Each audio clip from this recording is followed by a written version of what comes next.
La justification de travailler pour la Haute Autorité de Santé sur la maltraitance des enfants peuvent se résumer en deux justifications principales. La première, c'est qu'en réalité, la maltraitance des enfants, c'est fréquent. On peut craindre qu'aujourd'hui, on passe à côté de 90% des maltraitances infantiles. C'est donc un drame occulté, fréquent et grave pour la santé. C'est donc un véritable fléau de santé publique. Et la seconde justification, c'est que les professionnels de santé qui sont en première ligne pour lutter contre ce fléau, n'ont pas forcément tous les moyens, n'ont pas forcément toutes les possibilités pour réellement jouer le rôle essentiel qu'ils pourraient jouer dans cette lutte. Il est bien sûr en première ligne pour voir, sentir les possibilités à la fois physiques, psychiques d'évolution des enfants, de voir leur comportement, d'être en confiance avec eux.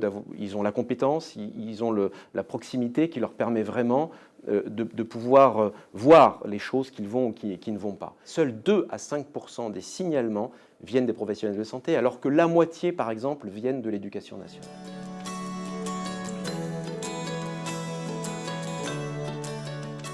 L'objectif de ce travail, et c'est ce qui a été réalisé, c'est d'informer et de rassurer les professionnels. C'est la première fois qu'un travail aussi concret, aussi pratique est réalisé. C'est la première fois qu'on met à disposition des professionnels cet outil pour leur permettre justement de mieux savoir quoi repérer et de mieux savoir quoi faire pour protéger les enfants.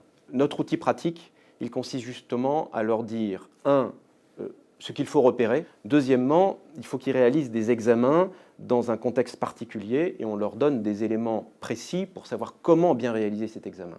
Et troisièmement, une fois qu'ils ont étayé leurs doutes, on leur donne des éléments concrets pour savoir vers qui se retourner en termes de conseils et d'avis et quoi faire en fonction de ces conseils et ces avis.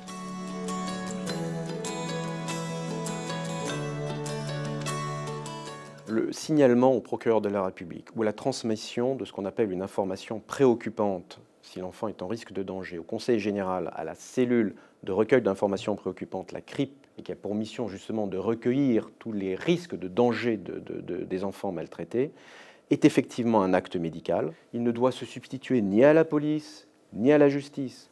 Signaler n'est pas dénoncer. Voilà. Le médecin a un devoir déontologique de faire.